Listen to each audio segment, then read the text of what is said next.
जय हिंद दोस्तों, क्या हाल है। मेरा नाम रविंद्र कुमार। आज आप लोगों को फ्रिक्शन फोर्स के बारे में पढ़ाऊंगा। ठीक है, तो ध्यान से देखिए।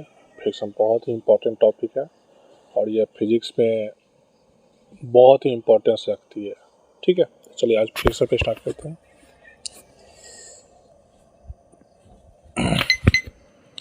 फ्रिक्शन होता क्या। ठीक है, तो फ्रिक्शन भी क्या है।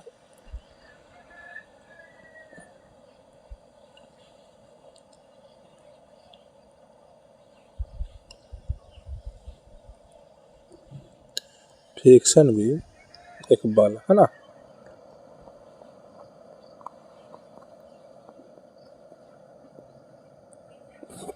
ठीक है, फ्रिक्शन भी हमारा एक बल है।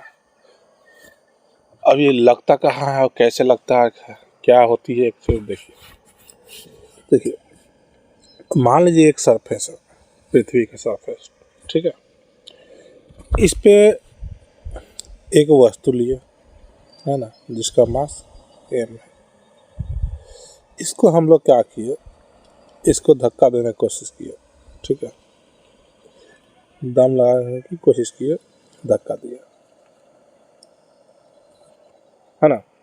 इसको धक्का देंगे तो इस पर क्या होगा, एक फोर्स जनरेट होगा है ना। हम धक्का देंगे तो इस पर क्या होगा, एक फोर्स जनरेट होगा। ठीक है, यानी हम जो धक्का दिए, हम क्या लगा, उस पर एक फोर्स लगा, तो ये वस्तु क्या होगी, आगे की ओर चलना स्टार्ट करेगी। कोई स्पीड v से आगे की ओर चलना स्टार्ट करेगी। ठीक है, चूंकि ये जमीन हमारा तो एकदम पूरा प्लेन तो चिकना तो रहता नहीं है, कुछ कुछ खुरदुरा रहता है। जमीन कैसा होता है, ऐसे ऐसे ऐसे ऐसे ऐसे होता है ना। एकदम इसको गौर से देखिएगा तो जमीन ऐसे ऐसे होगा, एकदम खुरदुरा चीज है ना, खुरदुरा टाइप का। तो जो ये खुरदुरा होता है, इस बॉक्स को पकड़ने की कोशिश करेगा। आप जितना ही फोर्स लगाइएगा, उसको विरोध करने की कोशिश करेगा। ठीक है, ये पृथ्वी इस वस्तु पर को विरोध करने की कोशिश करेगा, उसका गति का है ना। तो कैसे विरोध करेगा, तो वो पृथ्वी का सतह एक फोर्स लगाती है इस पे, यहाँ पे एक फोर्स लगाती है इधर की ओर, और इसी को बोलते हैं फ्रिक्शन फोर्स। समझे, जब भी कोई वस्तु जमीन के सतह से रहता है, ठीक है, और उसको सतह से कांटेक्ट में आता है और उसको हम धक्का देने की कोशिश करते हैं या खींचने की कोशिश करते हैं, तो हमारे फोर्स के ऑपोजिट, ठीक है, एक बल लगता है पृथ्वी द्वारा। कहाँ पे, जहाँ पे वो कांटेक्ट में है, जो सरफेस कांटेक्ट में, इसी ये है ना, ये सरफेस क्या हमारा कांटेक्ट में है, तो इसी पे एक बल लगेगा, उसी को बोलेंगे फ्रिक्शन फोर्स। हिंदी में क्या बोलते हैं, घर्षण बल।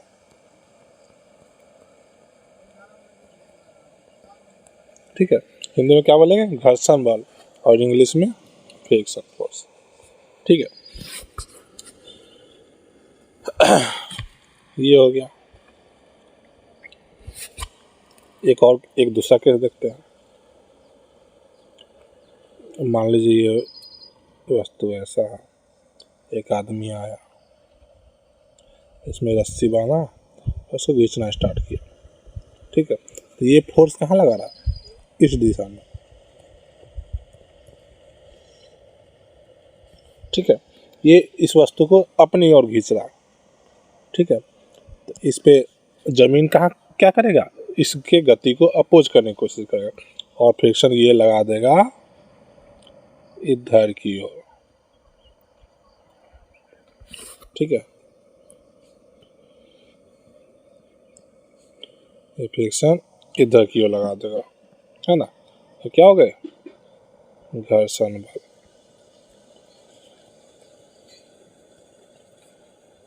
ठीक है, यानी जो गति, देखिए कोई भी चीज़ में अगर गति हो या स्थिर भी हो, अगर उस पर फोर्स लगा रहा है, तो उसको विरोध करने की कोशिश करता है फ्रिक्शन। ठीक है, या गति लगाने का प्रयास कर रहा है, मतलब फोर्स लगा रहा है और गति में होने का प्रयास कर रहा है। यानी कोई वस्तु का हम, जैसे मान लीजिए कोई भारी वस्तु है, उस पर हम फोर्स लगा रहा है। ठीक है, तो क्या वो आगे तो नहीं बढ़ पाएगी क्योंकि हमसे भारी है, लेकिन हम प्रयास तो कर रहे हैं, हम फोर्स लगा रहे हैं, ठीक है। तो वो फोर्स क्या करेगा, फ्रिक्शन उस फोर्स को बराबर कर देगा, यानी जीरो कर देगा आपके फोर्स से, इसी कारण से वो वस्तु हिल नहीं पाएगी, ठीक है। ये हो गया ये कंडीशन, ये दोनों कंडीशन हमने देख लिया। फिर और देखते हैं हम लोग, और कंडीशन देखते हैं। मान लीजिए कोई जमीन ऐसा ऐसा तिरछा है, ठीक है, ये ठीक ठाक डिग्री कोण में आ रहा, तिरछा जमीन है, मतलब ये जो जैसा जमीन होना चाहिए था वैसा नहीं है, एक ढलान है ना। और इस पे कोई वस्तु को रख दे,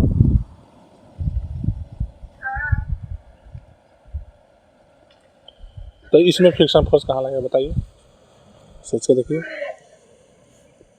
इसमें फ्रिक्शन फोर्स यहाँ लगेगा, जो कि वस्तु को पीछे की ओर ले जाने की कोशिश करेगा। वस्तु कहाँ जाएगी, जब ढलान होगा तो वस्तु आगे की ओर जाएगी, है ना।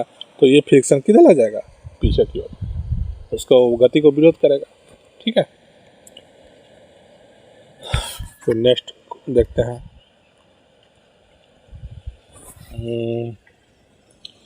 हम लोग चलते कैसे, इसमें देखिए। मान लीजिए आदमी है,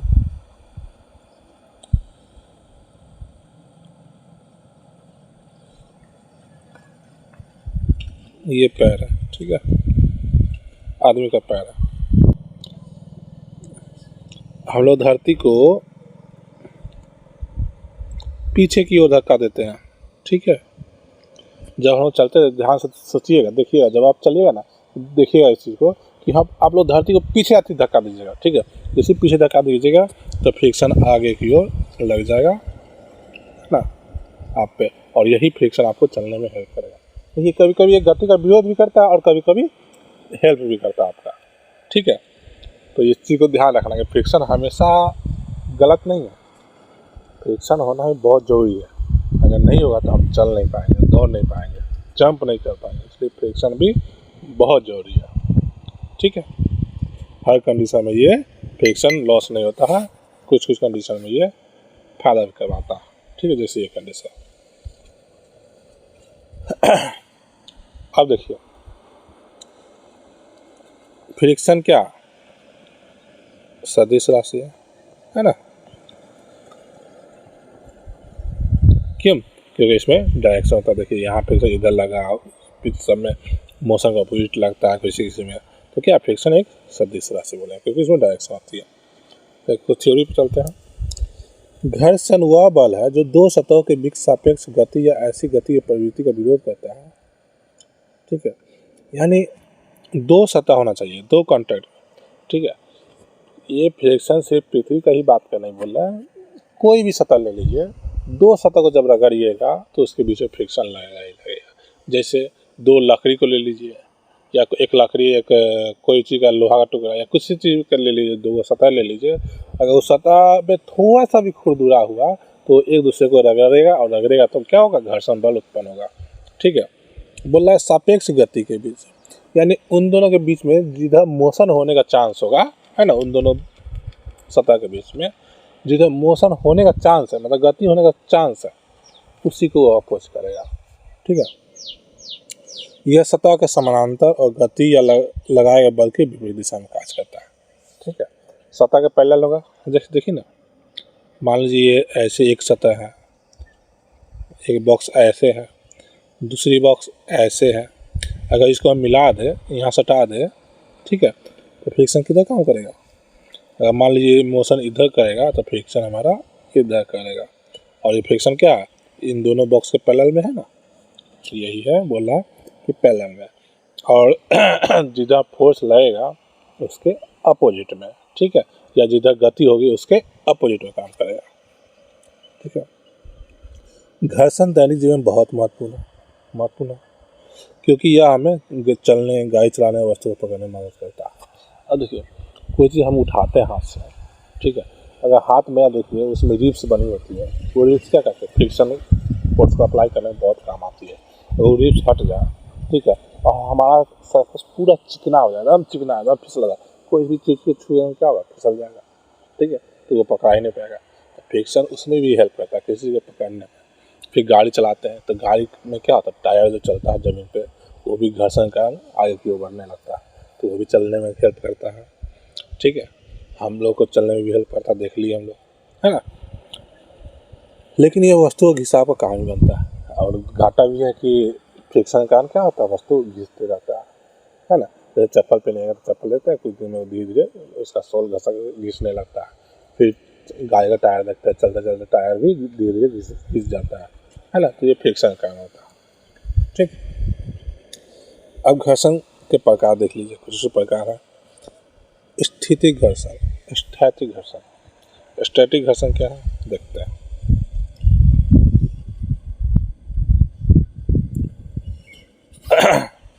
इसको इंग्लिश में लिखेंगे तो क्या लिखेंगे, स्टैटिक फ्रिक्शन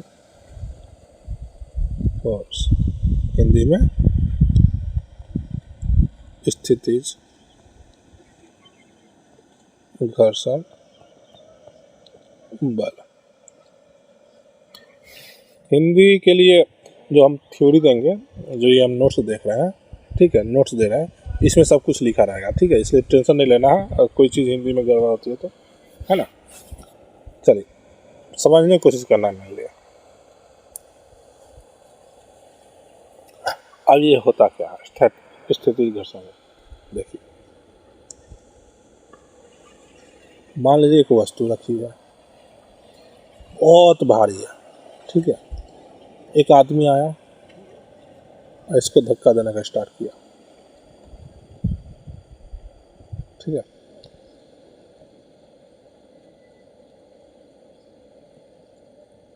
पूरा इस पे दम लगा रहा, कस के दम लगा रहा, लेकिन ये इतना भारी है कि इसे हिल नहीं पा रहा, ठीक है। तो हिल नहीं पा रहा तो क्या इस पर फ्रिक्शन फोर्स लगेगी, घर्षण बल लगेगी? जरूर लगेगी। क्यों? क्योंकि सरफेस हमारा क्या है, खुरदुरा है, और खुरदुरा, और इसमें एक फोर्स अप्लाई हम कर रहे हैं। जैसे हम कोई एक फोर्स अप्लाई करेंगे, सरफेस खुरदुरा है, तो उस पर एक फ्रिक्शन फोर्स जरूर लगेगा। और चूंकि यह वस्तु स्थिति में है ना, यानी रुकी हुई है, ठीक है, स्टैटिक पोजीशन में है, तो इसमें क्या, कौन सा फोर्स, फ्रिक्शन फोर्स लगेगा?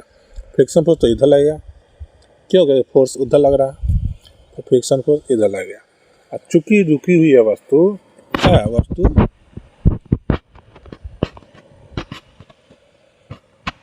वस्तु रुकी हुई है ना, इसलिए घर्षण बल क्या होगा बताइए? घर्षण बल स्टैटिक होगा, है ना, स्टैटिक फ्रिक्शन फोर्स होगा, ठीक है। क्योंकि वस्तु रुकी हुई है ना, और जब तक रुकी और फ्रिक्शन फोर्स लग रहा है तो उसी घर्षण बल को बोलेंगे स्टैटिक, ठीक है। ध्यान रखना है, स्टैटिक फ्रिक्शन फोर्स किसको बोलते हैं, स्थितिक घर्षण बल किसको बोलते हैं? वैसा कंडीशन जब वस्तु रुकी हुई है और सरफेस खुरदुरा है, ठीक है, और हम लोग फोर्स लगा रहे हैं, तब क्या होगा, स्थिति फोर्स लगेगा, स्थिति घर्षण बल लगेगा, ठीक है। इसमें कंडीशन, 3 कंडीशन आया, है ना।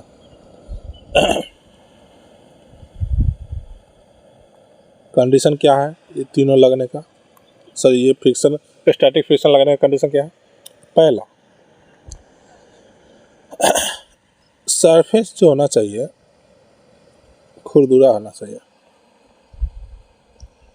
ठीक है, खुरदुरा होना चाहिए,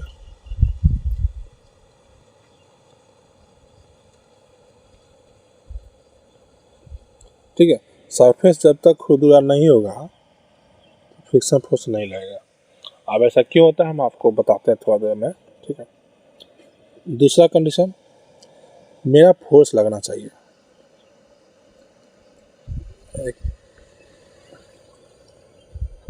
एक इसको एक्सटर्नल फोर्स लिखते हैं, ठीक है, मतलब बाहरी बल, है ना। एक बाहरी बल लगना चाहिए, है ना। नहीं लगेगा तो फ्रिक्शन फोर्स कहाँ से आएगा? तीसरा कंडीशन क्या है कि वस्तु रुकी होना चाहिए, रुकी हुई होना चाहिए। ठीक है, वस्तु रुकी हुई होना चाहिए। ठीक है, ये तीनों कंडीशन अगर जहाँ पे हो तो हमारा स्टैटिक फ्रिक्शन लगेगा। ठीक है, अब फ्रिक्शन तो हम लोग देख लिए, उसका फार्मूला क्या होता है, कैसे निकालते हैं फार्मूला? तो उसका फार्मूला होता है फ्रिक्शन इक्वल टू म्यू और एन। ठीक है,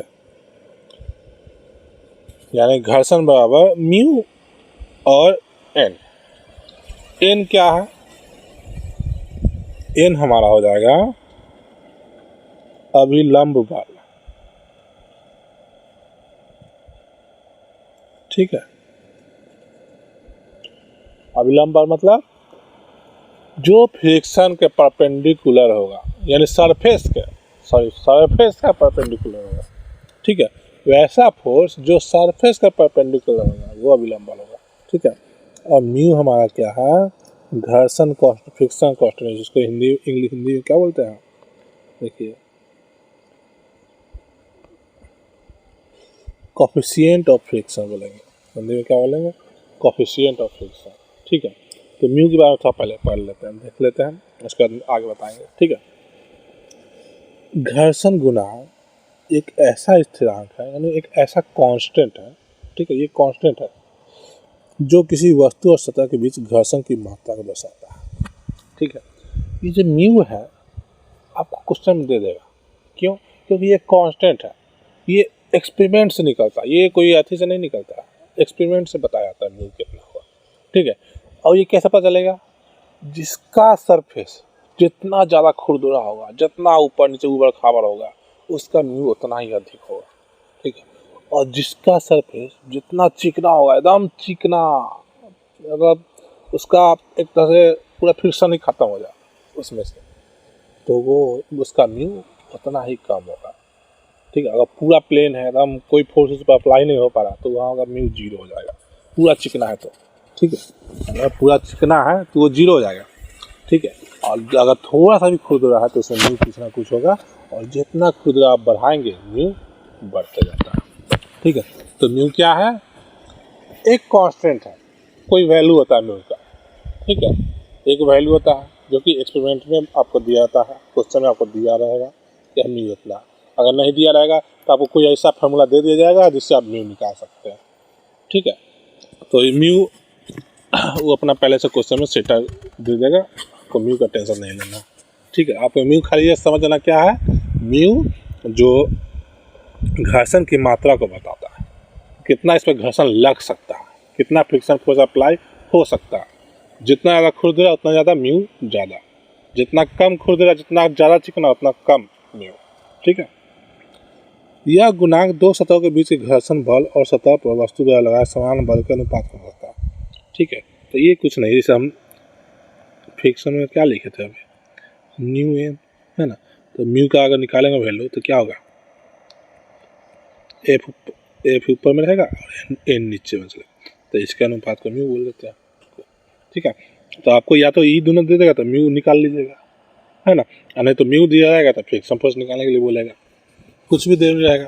ठीक है, लेकिन ऐसे में म्यू वो अपना क्वेश्चन में दिया जाता है जनरली। ठीक है, इसका टेंशन नहीं लेना।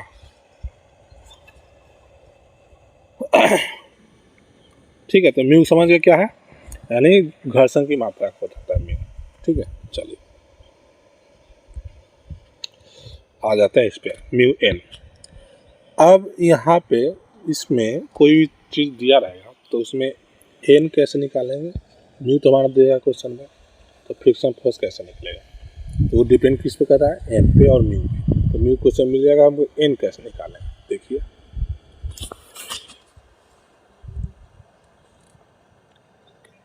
मान लीजिए एक सतह ऐसा है, ठीक है, यहाँ पे एक वस्तु रख दिया जिसका मास m है।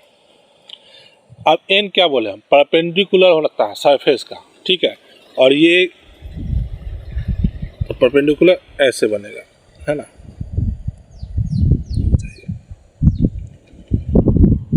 परपेंडिकुलर ऐसे बनेगा एन, ठीक है, यही हमारा एन होगा, ठीक है। एन कौन सा होगा? ये जो परपेंडिकुलर पे एक फोर्स लगा इस मास पे, यही हमारा एन होगा। ये एन कौन लगाया बताइए? एन कैसे लगा? जब ये दो वस्तु ये वस्तु पृथ्वी पर रखी हुई है कांटेक्ट में, है ना, संपर्क में, तो पृथ्वी इस पर ऊपर की ओर धक्का देगा, ठीक है, पृथ्वी इसको ऊपर की ओर धक्का देगा, वही एन हो गया, ठीक है। क्यों ऊपर की ओर धक्का देगा? क्योंकि जो वस्तु के बीच में, वस्तु में कौन सा फोर्स अप्लाई होता है? mg, याद कीजिए, ग्रेविटेशनल फोर्स। ये जो वस्तु है इसका अपना एक mg हो जाएगा, mg भी तो पृथ्वी का नहीं होता है ना, ये mg हो जाएगा, और ये mg इस पृथ्वी को नीचे की ओर धक्का देगा, तो ये पृथ्वी इस वस्तु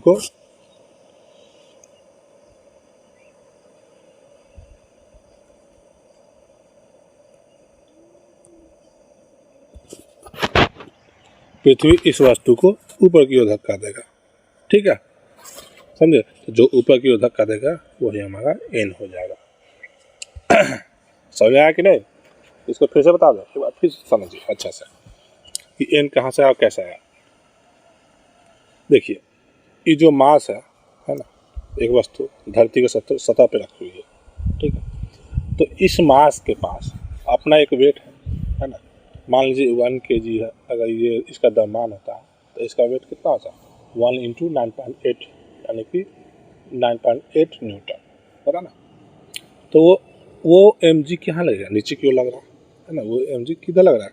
नीचे की ओर लग रहा है। Newton third law of motion पढ़ी है, सोचिए, याद कीजिए कि उसमें क्या बोला गया था कि इक्वल एंड अपोजिट डायरेक्शन में एक हमेशा फोर्स अप्लाई होता है। अगर हम किसी चीज़ पर एक्शन लगाते हैं तो उधर से भी रिएक्शन मिलेगा हमको, और उतना ही मिलेगा जितना हम फोर्स लगाते हैं, और उसका डायरेक्शन क्या होगा? अपोजिट होगा।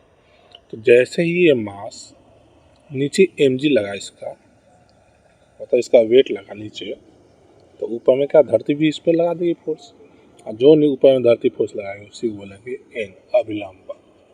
आप तो समझ में आ गई होगी, कोई दिक्कत नहीं, ठीक है। चलिए, तो अब इसकी बात करें कि एन का वैल्यू क्या हो जाएगा। तो देखिए, ऊपर में कौन सा फोर्स है? एन। ये थर्ड लॉ ऑफ मोशन के इक्वल टू क्या हो गया? अपोजिट रिएक्शन का, ठीक है, यानी एक्शन का। एन क्या है? रिएक्शन है, और ये mg क्या? एक्शन है, तो दोनों क्या हो गए? इक्वल हो गए। एन बराबर mg क्या, समझ में आया कि नहीं? Newton third law of motion, Newton law of motion का कौन सा? थर्ड वाला याद कीजिए, ठीक है।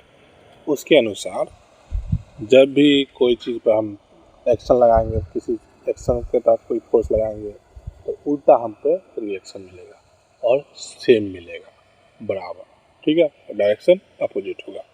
तो वही है ना, अगर mg हम धरती पर लगाए तो वो हम पे n लगा दिया, तो n हमारा किसके बराबर हो जाएगा?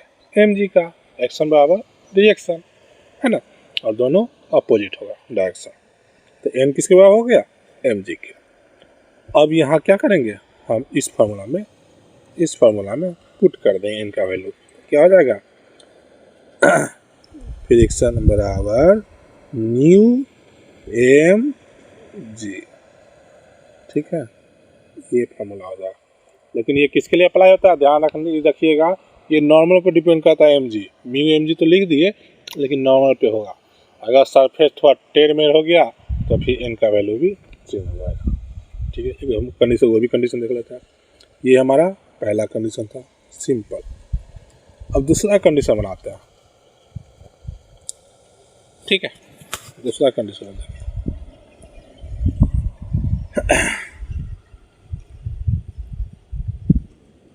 मान लीजिए सरफेस ऐसा है, ठीक है, सरफेस ये वाला, ये हमारा सरफेस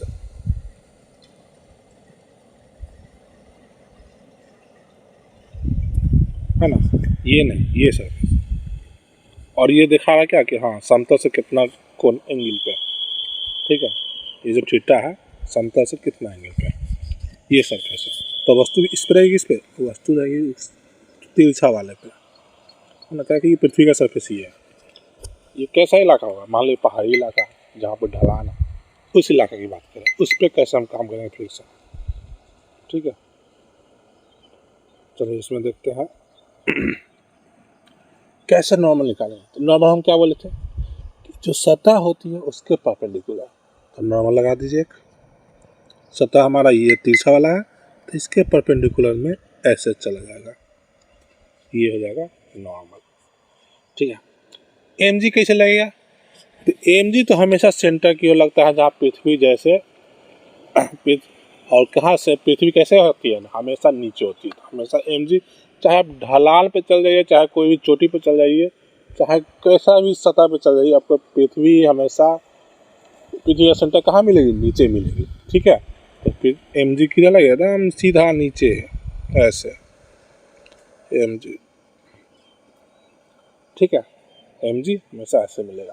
तो पृथ्वी हम क्या समतल मांगे चलते हैं ना पृथ्वी को, ठीक है, भले ही ढलान सतह वहाँ का सतह ढलान है, लेकिन ओवरऑल पृथ्वी को देखा जाए तो नीचे है, समतल एकदम, है ना, समतल मांगे चलते हैं, तो वो उसका केंद्र कहाँ मिलेगा, नीचे की ओर मिलेगा, ठीक है। इसलिए एम जी हमेशा नीचे लगेगा, चाहे सरफेस कैसा भी एम जी नीचे लगेगा।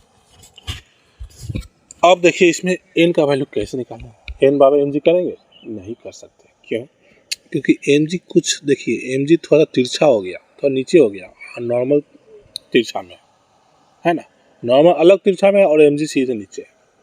तो हम क्या करेंगे, देखिए इसको बनाने का तरीका देखिए कैसे बनाएंगे। याद कीजिए मैंने आपको कंपोनेंट पढ़ाया था, कॉस्ट का साइन थीटा ये सब वाला, उसका यहाँ प्रयोग करेंगे। इसको पहले क्या करते हैं, नॉर्मल के बराबर एक छोटा सा लाइन खींच लेते हैं, ठीक है, लाइन ड्रॉ कर लिया नॉर्मल के बराबर, ठीक है। तो जो एंगल ये थीटा इस सरफेस का होगा, यहाँ भी एंगल थीटा ही बनेगा, ठीक है ना, जो एंगल यहाँ थीटा बनेगा यहाँ भी थीटा एंगल बनेगा, ठीक है। अब एम जी का कंपोनेंट इस सतह पे लिया जाए तो कितना होगा,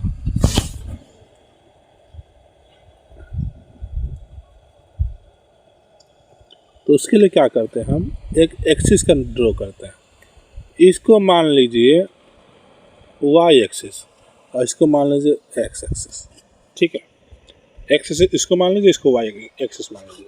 तो हम बताए थे आपको, रिएक्शन वाला याद कीजिए, फैक्टर में ही पढ़ा था कि जब जिस सतह से थीटा एंगल बनाएगी रिएक्शन, तो वहाँ पे क्या हो जाएगा, reaction cos theta, R cos theta हो जाएगा, ठीक है।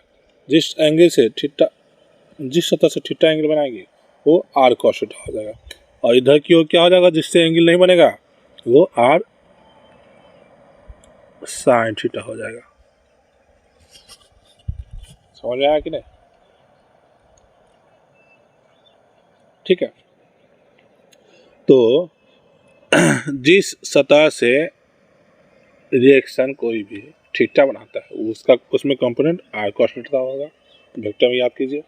और जो परपेंडिकुलर, मतलब देखिए परपेंडिकुलर है ना, 20 के 90 डिग्री एंगल बन रहा है, तो परपेंडिकुलर में क्या होगा, आर साइन थीटा, ठीक है। तो आर कौन सा यहाँ पे है, आर है ये एम जी, है ना, रिएक्शन क्या है एम जी है ना। ये देखिए इस, अगर इस अति की बात किया जाए, अगर इस लाइन की बात की जाए, देखिए इस ट्रायंगल की बात किया जाए, तो इस ट्रायंगल में ये बीचों बीच में है आर, है ना, ये एम जी बीचों बीच में है, तो यही आर हो जाएगा, ये आर का कंपोनेंट यहाँ आर कॉस थीटा और इधर आर साइन थीटा। तो आर कॉस थीटा मतलब यहाँ क्या लिखेंगे, एम जी, सॉरी ये ई लाइन में हो गया, एम जी कॉस थीटा, ठीक है। और क्या यहाँ क्या लिखेंगे, आर की जगह पे एम जी साइन थीटा। चलो इसमें थोड़ा दिक्कत हो सकता है समझने में, लेकिन इसको कोशिश कीजिए समझने का, कैसे, वेक्टर से, कोई ज़्यादा भारी नहीं है, बहुत इजी है, ठीक है। बस हमने क्या किया है, एम जी का कंपोनेंट ले लिया, जो नॉर्मल के डायरेक्शन में कंपोनेंट mg cos थीटा हो गया। क्यों? क्योंकि इसे थीटा बना रहे थे। और इसके अपोजिट सरफेस के डायरेक्शन में क्या होगा? mg sin थीटा, क्योंकि वो सरफेस क्या था? परपेंडिकुलर था, जिससे थीटा बनाया था। ठीक है, ये हो गया। अब हम n का वैल्यू क्या लिखेंगे बताइए? n का वैल्यू क्या हो जाएगा यहाँ पे? n का जस्ट अपोजिट वाला रिएक्शन क्या होगा? mg cos होता, तो अपोजिट में mg cos थीटा, समझे? और हाँ, इस चीज में mg cos थीटा, ठीक है। तो n का वैल्यू यहाँ से निकल गया mg cos थीटा। ध्यान रखना हमेशा जो परपेंडिकुलर में होगा अपोजिट में वही हमारा हो जाएगा n का वैल्यू, तो n बराबर mg cos थीटा। तो यहाँ से अगर फ्रिक्शन को निकालना होगा तो क्या लिखेंगे? F बराबर म्यू n, तो यहाँ क्या हो जाएगा? F बराबर म्यू mg cos थीटा। ठीक है, ये हमारा फॉर्मूला हो जाएगा। कब? जब सरफेस तिरछा हो। ठीक है, तो इसको हम आगे हम लोग क्वेश्चन बनाएंगे तो थोड़ा और कंसेप्ट आपको क्लियर होगा। ठीक है, और आपको आसान लगने लगेगा। बस अभी समझने की कोशिश कीजिए। ठीक है, कोई ज़्यादा भारी नहीं है, बस इतना ही चीज़ आपको इसमें समझना, बस। और उसके बाद कुछ नहीं है। ठीक है, चलिए अब आगे देखते हैं। ये फार्मूला ओवरऑल फ्रिक्शन के लिए है ना। जब बात करें स्टैटिक फ्रिक्शन का, तो स्टैटिक फ्रिक्शन में एफ एस लिख देंगे। एस क्या डिनोट करेगा? स्टैटिक। तो जब एफ एस स्टैटिक है तो म्यू को भी स्टैटिक लिख देंगे। और एन को स्टैटिक और काइनेटिक से कोई मतलब नहीं है, एन तो वैसे ही रहेगा। तो ये हमारा किसके लिए फॉर्मूला हो गया? ये हो गया स्टैटिक फ्रिक्शन के लिए। कंडीशन याद रखिएगा, 3 कंडीशन होना चाहिए। वस्तु रुकी हुई होनी चाहिए, सरफेस खुरदुरा होना चाहिए, और खुरदुरा नहीं होगा तो म्यू 0 हो जाएगा। चिकना सरफेस जहाँ भी होगा, ध्यान रखना है, जहाँ भी चिकना होगा, चिकना सरफेस के लिए म्यू हमारा 0 हो जाएगा। ठीक है, अगर सरफेस पूरा चिकना हो जाएगा, हम थोड़ा सा भी खुरदुरा नहीं है, तो उस पर म्यू हमारा 0 हो जाएगा। ठीक है, और जितना ज़्यादा खुरदुरा, ठीक है, जितना ज़्यादा खुरदुरा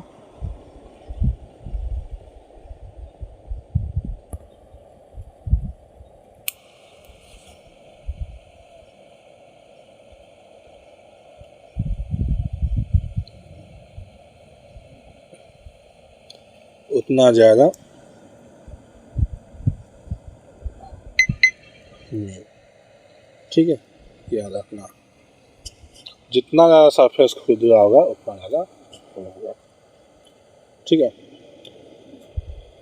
अब आते हैं, चलिए तो थोड़ा सा इसको देख लेते हैं। स्थैतिक घर्षण गुणांक, दो सतहों के बीच घर्षण का गुणांक है। यह अधिकतम बल होता है जो एक दूसरे पर लगाए बिना गति में आ सके। ठीक है, तो static coefficient of static friction क्या होता है? स्टैटिक घर्षण गुणांक, कि जब वस्तु रुकी हुई है ना, उस वक्त जो म्यू लग रहा है वही स्टैटिक। और जब वस्तु गति में है तो उस वक्त जो म्यू लगेगा तो वो गतिज घर्षण गुणांक। ठीक है, दोनों का फार्मूला सेम होता है, कोई अंतर नहीं है ज़्यादा कुछ भी, समझे? ये हो गया। अब आ जाते हैं, स्टैटिक मैंने देख लिया हम लोगों ने। अब आ जाते हैं ये इस पे,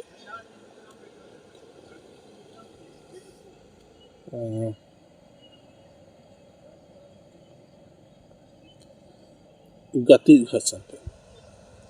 गतिज घर्षण क्या? ठीक है, देखिए,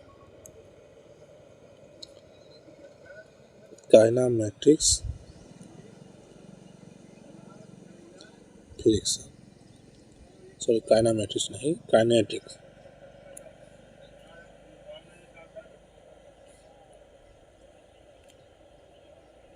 काइनेटिक फ्रिक्शन हिंदी में क्या बोलेंगे? गतिज घर्षण, है ना। यहाँ बल लिखते हैं, फोर्स बल। ठीक है, अब ये क्या होगा देखिए, मान लीजिए एक फोर्स सरफेस है, इस पे एक वस्तु ऐसे रखी हुई है, इसका मास है, एक आदमी आया, इसको धकेलना स्टार्ट किया, ठीक है। जैसे इसको फोर्स लगाया,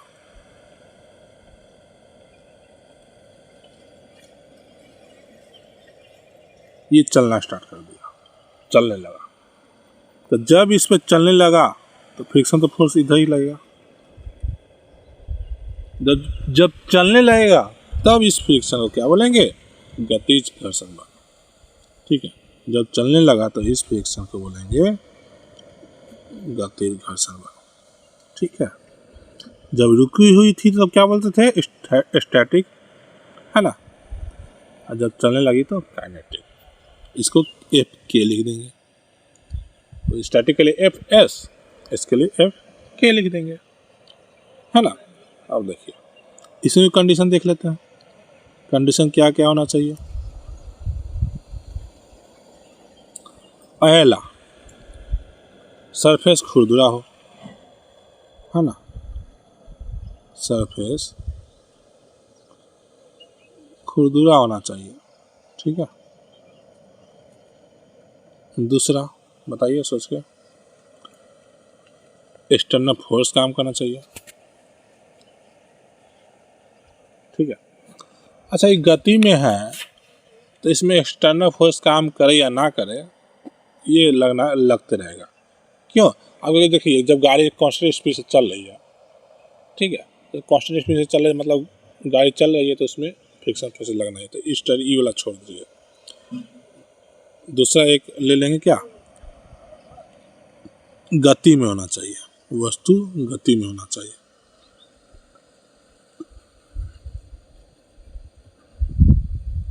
ठीक है। ये दो कंडीशन चाहिए, है ना।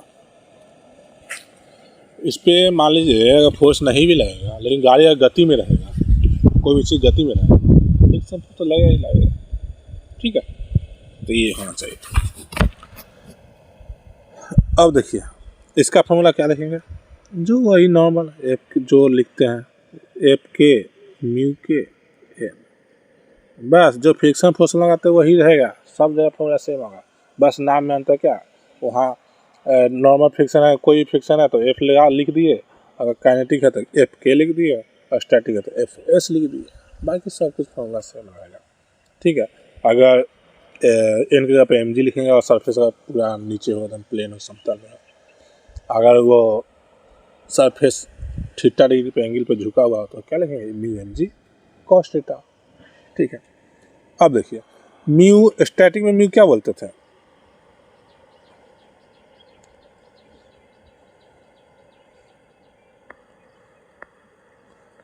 तो घर्षण गुणांक में क्या था कि अगर गति में हो तो काइनेटिक फ्रिक्शन के लिए म्यू गति में होगा, है ना, गतिज कोफिशिएंट फ्रिक्शन बोल देंगे।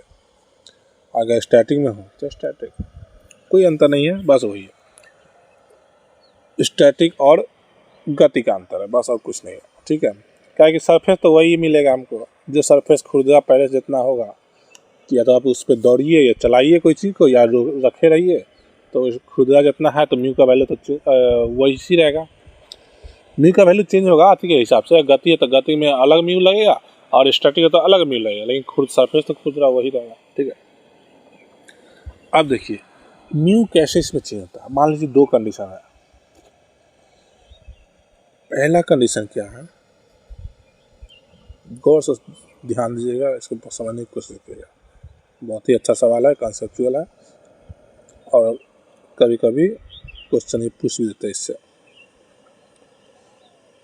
मान लीजिए ये वस्तु रुकी हुई है, ठीक है, v/0, हम क्या कर रहे हैं, एक फोर्स अप्लाई कर रहे हैं इस पर, ठीक है, तो इस पर फ्रिक्शन लगेगा, और कौन सा फ्रिक्शन लगेगा, एफ एस लगेगा, ठीक है। ये कंडीशन है पहला। हम तीन कंडीशन बनाएंगे, ध्यान देना, ठीक है। दूसरा कंडीशन ले लेते हैं, वस्तु वही है, ठीक है, चेंज नहीं किया वस्तु को। आदमी आया, इसको फोर्स लगा रहा है, अभी भी भी बराबर 0 रुकी है, और इस पर फोर्स लगाना स्टार्ट कर दिया, फोर्स लग रही है, और फ्रिक्शन अभी भी पीछे की ओर लगेगा, ठीक है। तीसरा कंडीशन देखिए,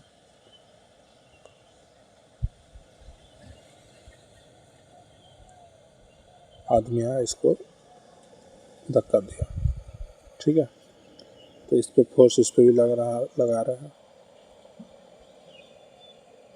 और ये अब की बार इसमें भी वेलोसिटी आ गया, कुछ वेलोसिटी मतलब ये चलने लगा, तो इसमें भी फ्रिक्शन इधर की ओर लगेगा। अब देखिए तीनों में कंडीशन में क्या आती है, तीनों कंडीशन बताते हैं। देखिए तीनों में क्या अंतर है, डिफरेंस है।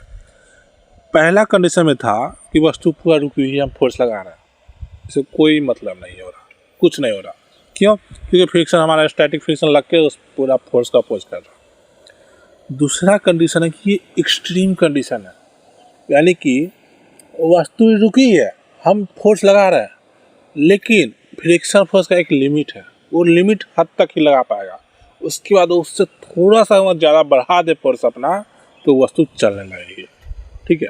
ये क्या एक्सट्रीम कंडीशन,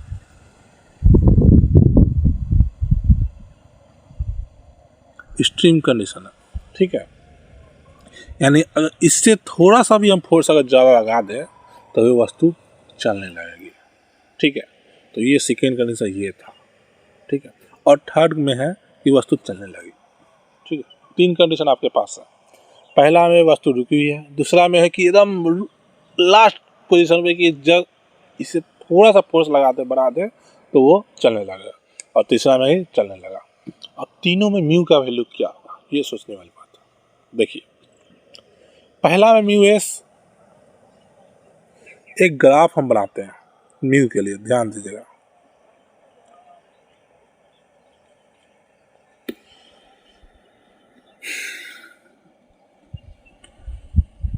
पहला इसको यहाँ पे एन लिख दीजिए, यहाँ पे एक्शन लिख दीजिए, ठीक है। मान लीजिए पहला कंडीशन देखते हैं, बल्ब वस्तु 0,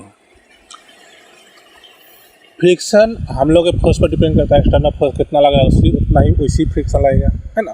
क्यों? क्योंकि फ्रिक्शन एक रिएक्शन है, वो डायरेक्ट एक्शन नहीं है। फ्रिक्शन कोई आदमी नहीं है जो डायरेक्ट फोर्स लगा दिया। फ्रिक्शन कब लग रही है?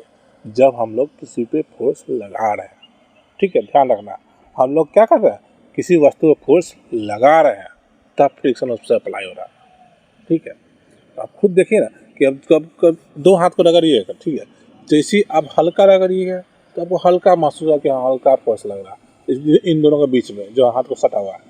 और जैसे थोड़ा सा कस कीजिएगा तो लगेगा कि साला हम पे भी कोई कस के फोर्स लगा रहा है, और जैसे और कस के लगाइएगा तो ये चलना, हाथ आपका रगड़ना स्टार्ट हो जाएगा, ना पूरा मतलब चलना स्टार्ट हो जाएगा, ठीक है।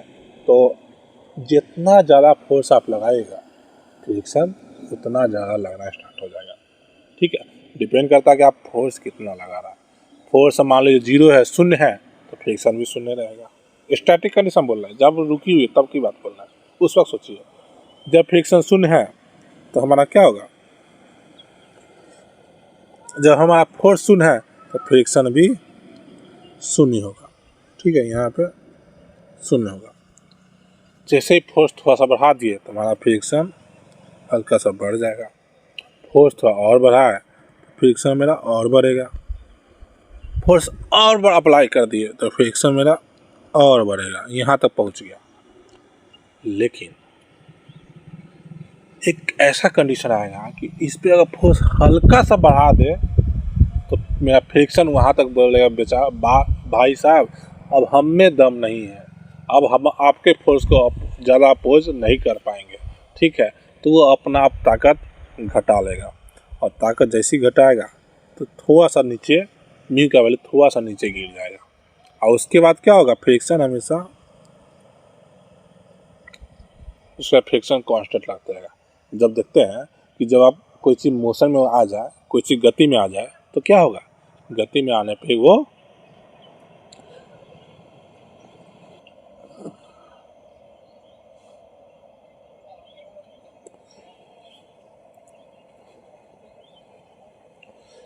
तो जैसे ही कोई चीज़ गति में आ जाता है, कोई वस्तु जैसे ही गति में आता है तो उसको क्या होता है, फ्रिक्शन एक कांस्टेंट हो जाता है। ठीक है, फ्रिक्शन बोलता है कि अब जितना चाहिए फ्रिक्शन उतना ही हमेशा हर पल लगेगा, आप चलाते रहिए सामान को। ठीक है, वस्तु को आप चलाते रहिए, फ्रिक्शन लगेगा, कम उतना ही लगेगा। ठीक है, समझे। तो इसमें क्या हो रहा है कि ये कंडीशन यहाँ से यहाँ तक का, इस पॉइंट से लेके इस पॉइंट तक का कंडीशन है ना, इसको हम क्या बोलेंगे, स्टैटिक। ठीक है, और यहाँ पे बोल देंगे काइनेटिक। ठीक है, यानी इस लास्ट छोर तक स्टैटिक और काइनेटिक, उसके बाद काइनेटिक। तो देखिए स्टैटिक का फोर्स का म्यू यहाँ तक चला गया, जो कि काइनेटिक से कुछ ज़्यादा है। यानी स्टैटिक जो म्यू होता है, स्टैटिक फ्रिक्शन का जो म्यू का वैल्यू होता है, वो काइनेटिक से ज़्यादा भी हो सकता है। देखिए यहाँ पे कम भी हो सकता है, ज़्यादा भी हो सकता है, और बराबर भी हो सकता है। ठीक है, ये कंडीशन याद रखना है, ध्यान रखना। ठीक है, और यहाँ पे ग्राफ में ये बनाते हैं तो जब तो ये फ्रिक्शन लेते हैं यहाँ पे, और यहाँ पे नॉर्मल फोर्स लेते हैं, नॉर्मल फोर्स। ठीक है, समझ आया कि नहीं म्यू का कैसे प्लॉट हुआ ग्राफ। बस कंडीशन देखिए एक बार अच्छे से हम फिर से बता देते हैं, ध्यान रखिएगा। देखिए कोई वस्तु रुकी हुई है, पहला कंडीशन, कोई वस्तु रुकी हुई है, स्टैटिक कंडीशन बात करते हैं। उस पर हम आए और धक्का देना स्टार्ट किया, पहले रुकी हुई है, उस पर कोई फोर्स नहीं लग रहा था, तो उस पर म्यू 0 था, मतलब फ्रिक्शन फोर्स 0 था। जैसे ही थोड़ा सा धक्का देना स्टार्ट किया, फ्रिक्शन फोर्स लगना स्टार्ट हो गया, तो अपना फोर्स और बढ़ा, फ्रिक्शन और बढ़ गया, थोड़ा सा और फोर्स लगा, फ्रिक्शन और दम लगाने लगा, फिर एक बार थोड़ा सा और कस के दम लगा दिए, तो फ्रिक्शन बोला कि भाई अब इससे ज़्यादा हम दम नहीं लगा सकते हैं, और वो अपने आप वैल्यू थोड़ा सा कम कर लेगा और वस्तु मूव करना स्टार्ट कर देगा। तो वहीं से स्टैटिक फ्रिक्शन खत्म होता है, उसके बाद काइनेटिक फ्रिक्शन आता है। ठीक है, तो जैसे काइनेटिक फ्रिक्शन आता है, म्यू का वैल्यू थोड़ा सा घट जाएगा, है ना, और काइनेटिक फ्रिक्शन म्यू का वैल्यू म्यू के हो जाएगा, यानी काइनेटिक वाला फ्रिक्शन लगने लगेगा। ठीक है, तो यही ग्राफ बन जाएगा और इसको ध्यान में रखना।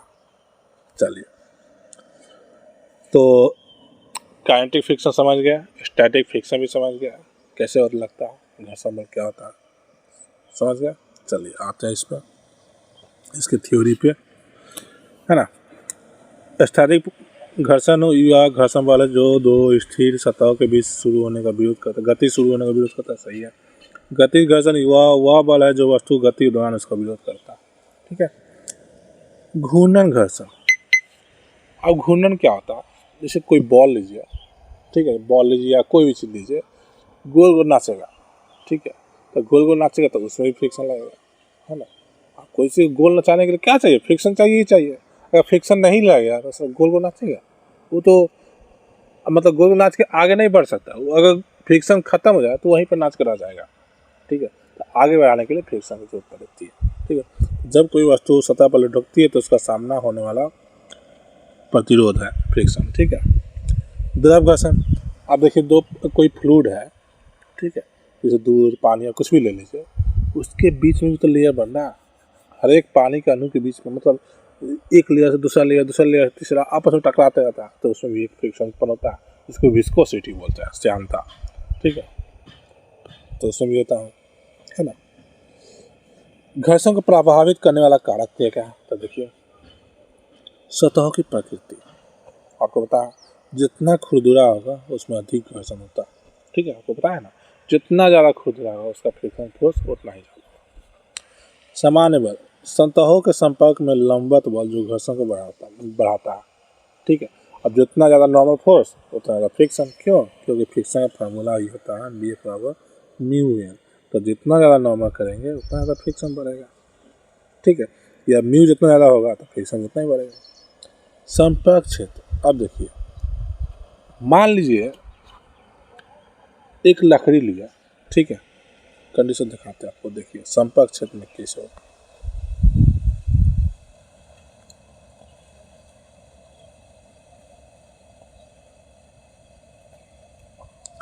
दो कंडीशन लेते हैं।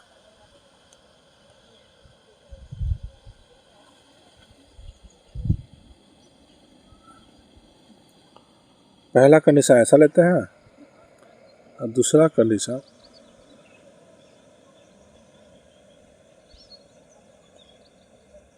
ऐसा ले लेते हैं,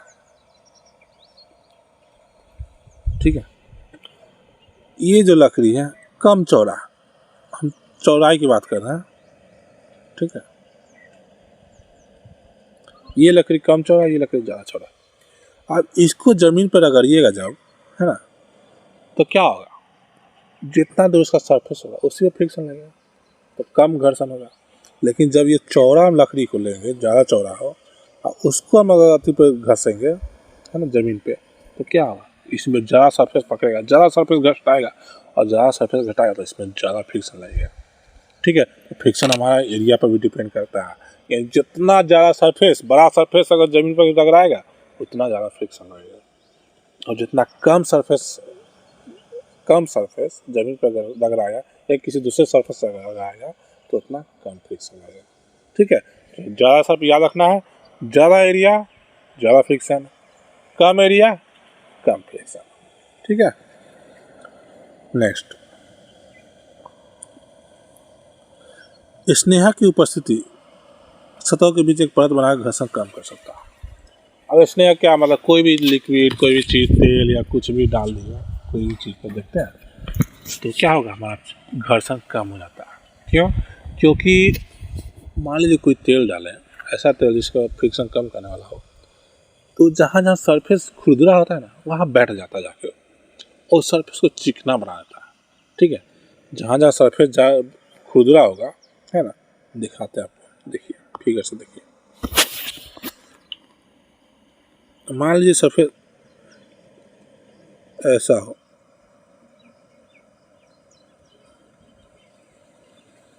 ऐसा सरफेस है, ठीक है। जैसी तेल हमारे यहाँ तेल छीट दिए, यहाँ तेल छीट दिए, तो तेल क्या करेगा, इस सारे सरफेस को भर देगा, ठीक है ना। तेल तो देखते हैं ना, तेल या पानी को देखिएगा, सरफेस कितना भी कैसा भी क्यों ना हो, वो सब के अंदर घुस जाता है, और एक बाहर में एक चिकना लेयर बनाता है ऊपर से, है ना। सही में बोले ना कि वो क्या करता है, नीचे में सब जगह सरफेस में पूरा घुस जाएगा, और ऊपर से एक चिकना लेयर बना देगा। अब बताइए, तेल क्या किया, एक लेयर को चिकना कर दिया, और यहाँ पे कोई वस्तु अगर रखते हैं हम, यहाँ पे कोई वस्तु अगर रखेंगे तो अब इसको सरफेस ऐसा मिलेगा। अब पहले कैसा सरफेस था,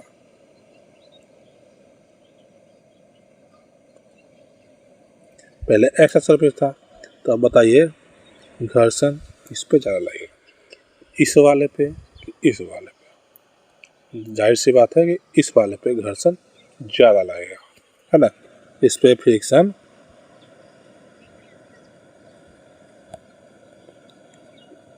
ज़्यादा होगा, ठीक है।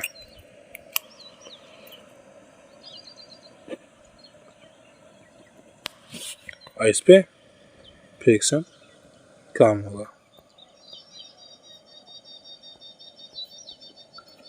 ये क्या है,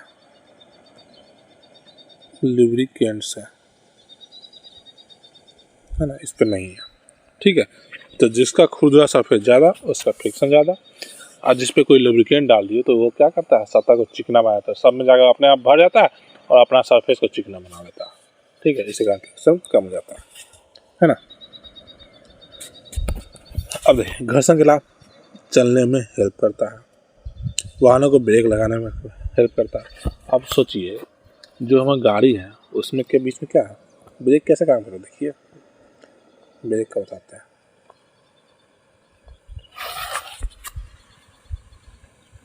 अगर कुछ फिगर देख लिया जाए तो उससे हमको समझने। चलिए दोस्तों, अब देखते हैं कुछ फिगर पे, ठीक है, कुछ फिगर बारे में देखते हैं कैसे क्या काम फ्रिक्शन कैसे लगता है। देखिए इस फिगर को देखिए, ये क्या है, स्लाइडिंग फ्रिक्शन है ना। और अगर कोई चीज़ पर सरफेस पे स्लाइड कर रहा है, ठीक है, तो इसके बीच में क्या हो रहा है, फ्रिक्शन लग रहा है। ये सरफेस के बीच में यहाँ से इधर स्लाइड कर रहा है तो इधर फ्रिक्शन लगेगा, ठीक है। यहाँ कोई चीज़ रोल कर रहा है तो यहाँ पे रोलिंग फ्रिक्शन लगेगा, ठीक है। देखिए दीवार को धक्का दे रहा है, लेकिन दीवार तो बहुत बड़ी है, इसलिए दीवार तो वही सी रहेगी, तो इसमें क्या स्टैटिक फ्रिक्शन काम करेगा।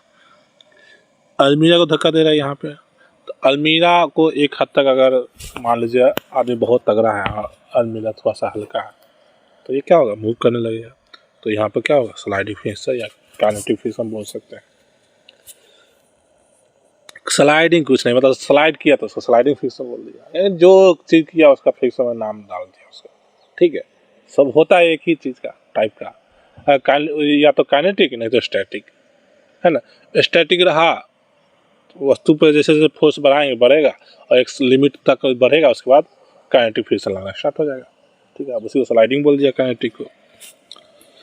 रोलिंग फ्रिक्शन, अब कोई चीज़ रोल कर रहा है तो उसको रोलिंग फ्रिक्शन बोल दिया, है ना। रोल कर रहा तो उसको भी फ्रिक्शन लग रहा है। जितना सर रोलिंग में क्या होता है, जितना सरफेस थोड़ा देर के लिए कांटेक्ट में आया, है ना। जैसे ये बॉल है, बॉल जब नाचेगा, है ना, नाचेगा तो देखिए ये सरफेस कांटेक्ट में आएगा ना, तो इसी पे फ्रिक्शन अप्लाई हो जाएगा, ठीक है। फिर बॉल आगे बढ़ेगा, फिर जो सरफेस जो कांटेक्ट में आएगा उस पर फ्रिक्शन लग जाएगा, ये रोलिंग फ्रिक्शन। अब ब्रेक की बात कर रहे थे हम लोग कि ब्रेक कैसे फ्रिक्शन बनाते हैं। देखिए ये गाड़ी का ब्रेक है, इसके बीच में जो ये लोहा लगी हुई है ना, ठीक है, कोई मेटल होता है, ये मेटल है। इस जो डिस्क है ये देख रहे हैं गाड़ी का चक्का, इस पे कस के दाबता है, जब दाबेगा तो इसके बीच में भी फ्रिक्शन लगना स्टार्ट हो जाएगा। और जब फ्रिक्शन क्या होता है, गति को अपोज करने की कोशिश करता है और उसको रोक देता है, ठीक है। तो इसी ब्रेक हम लोग दबाते हैं तो ये जो मेटल है ये चक्का को कस कर पकड़ लेता है, जो चक्का का रिम है ना, ये जो रिम है उसको कस कर दबा देता है। जैसे ही दबाता है तो उसके बीच में फ्रिक्शन लगने लगता है और फ्रिक्शन उसको गति को अपोज करके रोक देता है, ठीक है। तो ऐसे ब्रेक काम करती है, ठीक है।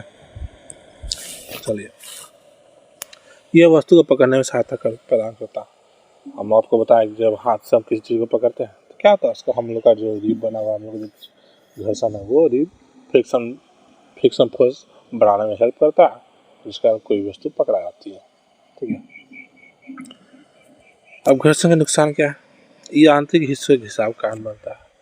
अब जो भी चीज़ हम लोग पकड़ते हैं, मतलब फ्रिक्शन लगती है जिस पे, तो उससे क्या होता है, घर्षण स्टार्ट हो जाता है।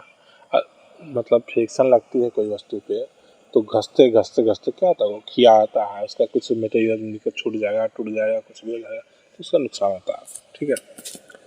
यह मशीनों में गर्मी उत्पन्न करता है। हाँ, अब जब फ्रिक्शन देखते हैं दो सतहों, अपने हाथों को देख लीजिए, कस के रगड़िए तो क्या होगा, धीरे धीरे लगेगा कि हमको गर्मी महसूस हो रहा है, ठीक है। तो जब भी फ्रिक्शन लगता है ना और दो सरफेस के बीच और कस के रगड़ाता है तो उसमें से हीट एनर्जी निकलती है, ठीक है, हीट रिलीज होता है, तो उसमें क्या होता है, गर्मी उत्पन्न करता है, जिससे ऊर्जा की हानि होती है, ठीक। यह गतिशील वस्तुओं की दक्षता को कम करता है। अब देखिए, मान लीजिए कोई एक बॉल छोड़िए, कैरम बोर्ड तो देखे होंगे आप लोग, खेले भी होंगे, उसका जो ट्रिगर है उसको आप जैसे ही मारिए कस के तो क्या होगा, दूर भागेगा, है ना। अपना कैरम बोर्ड में नाचता है, भागता है, टक्कर खाता था। तो उसमें हम पाउडर क्यों छींटते हैं, पाउडर इसलिए छींटते हैं क्योंकि वो लकड़ी का सरफेस बना हुआ है कैरम बोर्ड, लकड़ी का बना हो तो लकड़ी में कुछ खुरदरा होता है, जैसे हम इस टाइगर से मारते हैं, ट्रिगर करते हैं कस के, तो वो ज़्यादा दूर नहीं भाग पाता, ठीक है। और जब उसको पाउडर रख देते हैं तो जो लकड़ी का जहाँ सरफेस जितना भी खुरदरा होता है उसमें पाउडर भर जाता है और अपने आप को प्लेन बना देता है उस सरफेस को। और जब प्लेन बनाने के बाद जैसे ही हम लोग कस के मारते हैं उस ट्रिगर को तो वो पूरा और स्पीड में भागता है, ठीक है। तो फ्रिक्शन क्या हुआ, वहाँ पे गतिशील वस्तु को कम कर देता है, ठीक है। उसकी जो पावर है उसे कम कर देता है ना। जो पहले क्या था, पहले फ्रिक्शन था, जब पाउडर रखा फ्रिक्शन कम हो गया। स्टैटिक फ्रिक्शन देख लीजिए, ठीक। काइनेटिक फ्रिक्शन में हम लोग देख लिए, है ना। रोलिंग फ्रिक्शन भी कुछ नहीं, वही जब वस्तु घूर्णन करती है तो रोलिंग फ्रिक्शन। वो द्रव के बीच जब फ्रिक्शन लगता है, द्रव घर्षण फ्लूइड फ्रिक्शन, कोफिशिएंट देख लिए क्या होता है ना। लिमिटिंग फ्रिक्शन, वही लिमिटिंग फ्रिक्शन जो स्टैटिक में हम बताए थे कि एक समय जो स्टैटिक में है वस्तु, स्टैटिक में है, एक समय है कि जब मेरा फोर्स बहुत ज़्यादा हो गया, हम बहुत ज़्यादा लगा दिए तो फ्रिक्शन का लिमिट हो जाएगा, ठीक है, उससे ज़्यादा वो फोर्स नहीं लगा पाया फ्रिक्शन, तो वही लिमिटिंग फ्रिक्शन होगा। और जो लास्ट जो मोमेंट पर फ्रिक्शन फोर्स लगाएंगे वही लिमिटिंग हो गया। उसके बाद क्या होगा, वस्तु गति करना चालू कर देगा, ठीक है। तो यह अधिकतम घर्षण बल है कब, स्टैटिक कंडीशन में दो सतह के बीच तब कार्य करता जब वो आपस में संपर्क में होती है और गति शुरू होने वाली होती है, हुई नहीं रहती है, शुरू होने, जब शुरू होगी तो फ्रिक्शन थोड़ा कम हो जाता है, लेकिन जब जैसे ही लास्ट पोजीशन पर आता है वहाँ फ्रिक्शन सबसे ज़्यादा रहेगा, ठीक है। वह स्थिति जब वस्तु स्थिर रहती है, लेकिन उस पर इतना बल लगाया जाता है कि वो गति के बिल्कुल कगार पर होती है, ठीक है। उससे ज़्यादा लगा दिए तो गति कर जाएंगे, ठीक है। इस स्थिति में घर्षण बल अधिकतम होता है और जैसे यह बल पार होता है वस्तु गति में आती है। इसे अधिकतम घर्षण बल को सीमित घर्षण कहा जाता है, ठीक है। समीकरण सब में वही रहेगा, एफ लिमिट बोलिए, एफ एस बोलिए, एफ के बोलिए, सबका फोर्स का फार्मूला वही रहेगा फ्रिक्शन का, ठीक है, म्यू एन, बस यही याद रखना, कुछ है इतना खाली कंसेप्ट है, बाकी फार्मूला तो एक ही है, म्यू एन हर जगह, ठीक है।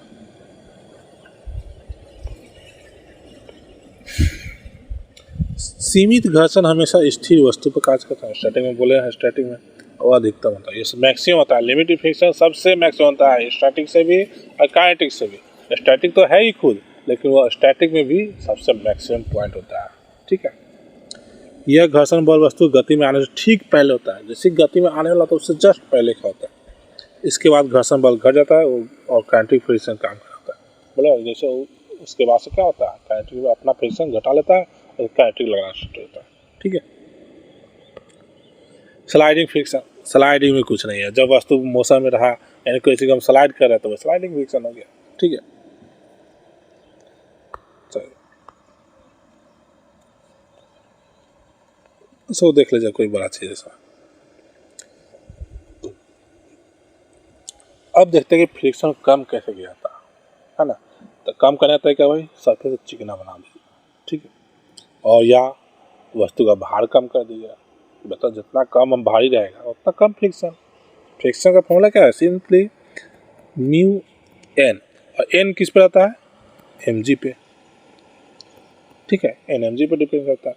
तो अगर एम कम तो एन कम, यानी मास कम तो एन कम, और एन कम हो जाएगा फ्रिक्शन कम हो जाएगा, ठीक है। तो देखिए लुब्रिकेशन लगा के बता दिए थे आपको, लुब्रिकेशन क्या करता है, सबकी सभी खुरदुरा जगह को भर देता है और प्लेन कर देता है, चिकना बनाता है। तो लुब्रिकेशन प्रयोग करके फ्रिक्शन को हम लगा सकते हैं, मतलब कम कर सकते हैं। ये कहाँ होता है, मशीन का पुर्जा में देखते हैं। मशीन अगर बहुत ज़्यादा फ्रिक्शन लग गया मशीन के बॉडी पार्ट में तो क्या होगा, मशीन खराब होने का खतरा आता है, जाम हो जाएगा, चल नहीं पाएगा। तो इसके लिए लुब्रिकेंट का प्रयोग करते हैं, वो क्या करता है, जाम को कम कर देता है, फ्रिक्शन कम कर देता है, फिर आसानी से चल जाता है। सतह को चिकना करना, अब जैसे कोई लकड़ी एकदम खुरदुरा है ना, तो उसमें फ्रिक्शन ज़्यादा है, उसको एकदम घस के उसको चिकना कर दिए एकदम, तो क्या हो जाएगा, वो उस पर फ्रिक्शन कम हो जाएगा। या उसको पॉलिश कर दीजिए, कोई चीज़ का कोई भी लेयर लगा बैठा दीजिए उसको पॉलिश करके, तो उसको चिकना हो जाएगा, है ना। ये फर्नीचर के नीचे ग्लाइडर लगाने से सरकार आसान होता है। रोलिंग का उपयोग, ठीक है, जब वस्तु रोल करती है तो घर्षण बहुत कम हो जाता है, ठीक है। अरे देखिए कोई चीज़ को हम रोल करते हैं, घुमाते हैं गोल को, और कोई चीज़ को हम सीधे स्लाइड करते हैं, धक्का देते हैं, किसमें कम फ्रिक्शन लगेगा बताइए, सोच के बताइए। रोलिंग में क्या कि वो सरफेस जैसे हम फ्रिक्शन लगाए, जैसे हम फोर्स लगाए गोल गोल घूम गया, ठीक है, और सरफेस और आगे बढ़ने लगा, ठीक है, तो उसमें फोर्स कम लग पाता है। और स्लाइडिंग में क्या है, एरिया ज़्यादा है। रोलिंग में एरिया कम एरिया लेता है, कम एरिया कॉन्टेक्ट होगा, जितना दूर उसे घूमना तो पूरा घूमेगा, लेकिन जितना दूर जमीन में टच में रहा, जमीन के टच में थोड़ा सा पॉइंट रहता है, ठीक है, थोड़ा सा ही सरफेस रहता है, पहले से फ्रिक्शन कम लगता है। और वही स्लाइडिंग की बात करते हैं तो पूरा बॉडी पूरा बॉडी ही सरफेस पे रहता है, जिसमें फ्रिक्शन क्या होता है, ज़्यादा लगेगा। ठीक है, नेक्स्ट है वायुगतिकीय और जलगतिकीय का streaming the shape, stream lining the shape. अब देखिए नाव देखते हैं, नाव कैसा रहता है, ये हवाई जहाज को देखिए आगे से कोना बना दिया जाता है, और ये हवाई जहाज को भी आगे से कोना बनाता है। क्यों? क्योंकि जो भी हवा है उस कोना से पार करते हुए आगे निकल जाए। ठीक है, अगर आगे से मान लीजिए चपटा बना दे, प्लेन कर दे, ठीक है, तो हवा आएगा टकरा के उसको पीछे धक्का देने की कोशिश करेगा, तो उसमें फ्रिक्शन ज़्यादा लग जाएगा। ठीक है, तो इसके लिए उसको तिरछा बना दिया जाता है ताकि हवा जो भी आए सट से ना बाहर निकल जाए, पीछे चला जाए, तो उससे हमारा फ्रिक्शन कम लगेगा, है ना। ये गोल तीखी सतह हो गया ना, फिर गोल सतह रहा, ये चिकनी सतह रहा, तो हवा या कोई भी चीज़ लिक्विड आराम से पीछे चला जाता है, फ्रिक्शन कम रहता है। यूजिंग लो फ्रिक्शन मटेरियल्स, कम घर्षण वाले पदार्थ का उपयोग। कोई भी सामान हम ऐसे मटेरियल से बना है जिसका पहले से फ्रिक्शन कम हो, तो ऑलरेडी फ्रिक्शन कम लगेगा। ठीक है, जैसे ऐसा चीज़ से बना जैसे प्लेन सरफेस हो, जिसमें एकदम पूरा प्लेन हो, तो उससे उस पर फ्रिक्शन कम लगेगा। ठीक है, जैसे टेफ्लॉन, नायलॉन, प्लास्टिक का उपयोग। ठीक है, द्रव या गैस की परत, आप किसी भी चीज़ पर द्रव का कोई लिक्विड का परत चढ़ा दीजिए या कोई गैस का परत चढ़ा दीजिए, तो क्या करेगा, फ्रिक्शन उसका सारा खुरदुरा जगह को भर देगा और चिकना बना देगा, उससे क्या होगा, फ्रिक्शन कम लगेगा। ठीक है, पतली परत डाल दी जाती है तो घर्षण कम करने का काम होता है। ठीक है, इसे क्या बोलते हैं, हाइड्रोडायनामिक या एयर कुशनिंग बोलते हैं। फिर reducing the area of contact, पारस्परिक संपर्क क्षेत्र को कम करना। इसमें क्या होता है कि जहाँ जिस एरिया में फ्रिक्शन लग रहा है उसको हम कम कर देते हैं। जैसे में स्लाइड हम मान लो किसी चीज़ कर रहे हैं, स्लाइड कर रहे हैं, तो उसमें ज़्यादा एरिया लग रहा है, कॉन्टैक्ट पे है, तो उसको क्या करेंगे, गोल बना देंगे और रोल करवा देंगे। ठीक है, तो रोल करेंगे तो उसमें क्या होगा, ऐसा फ्रिक्शन तो वही जगह पर है ना जहाँ कॉन्टैक्ट में, और कॉन्टैक्ट में गोल में क्या होता है, एकदम कम कॉन्टैक्ट होता है, तो फ्रिक्शन कम लगता है। ठीक है,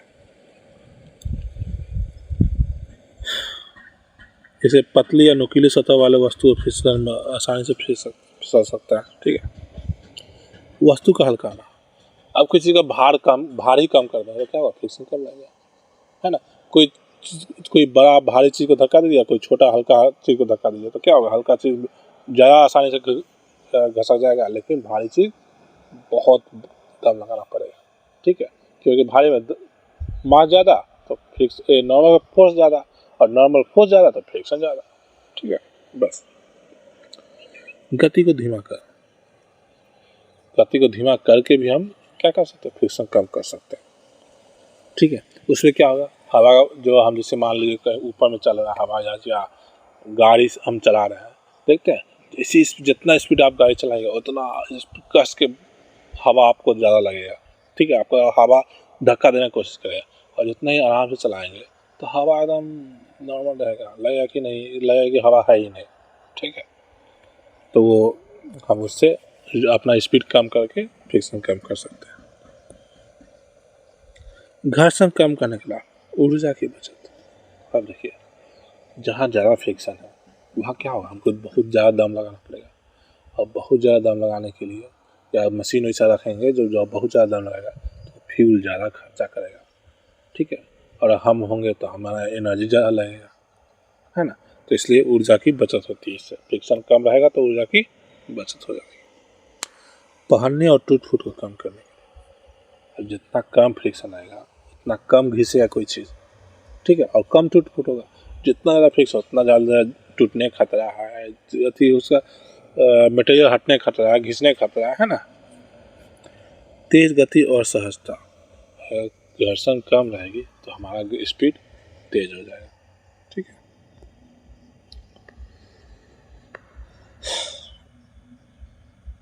अब देखिए रिएक्शन फोर्स कुछ नहीं है, न्यूटन लॉ हम लोग पढ़े ना, थर्ड लॉ क्या था, कोई भी एक्शन हम फोर्स लगाते हैं किसी भी चीज़ पे, तो उसका ऑपोजिट में क्या है, रिएक्शन मिलता है।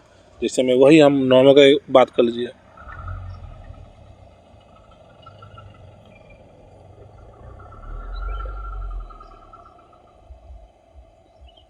नीचे में क्या mg लग गया, तो जैसे ही नीचे में mg लग गया, हम चूंकि धरती संपर्क में रहेंगे तो धरती हम पर क्या कर देगा, नॉर्मल फोर्स लगा देगा। यही हमारा क्या होगा, रिएक्शन। यानी कोई भी चीज़ का एक्शन लगा तो उस पर उल्टा एक फोर्स लग गया, रिएक्शन। अब वही फ्रिक्शन फोर्स भी तो एक रिएक्शन है ना। देखिए यहाँ पर हम फोर्स अप्लाई किए, तो जैसी फोर्स अप्लाई किए तो इसके अपोजिट में एक फ्रिक्शन यहाँ लग गया, तो ये भी रिएक्शन हो गया। ठीक है, तो कोई भी फोर्स लगाएंगे तो उसके अपोजिट में हमको एक रिएक्शन मिलेगा। ठीक है, समान और विपरीत होती है सतह पर लागू बल और मिश्रित बल।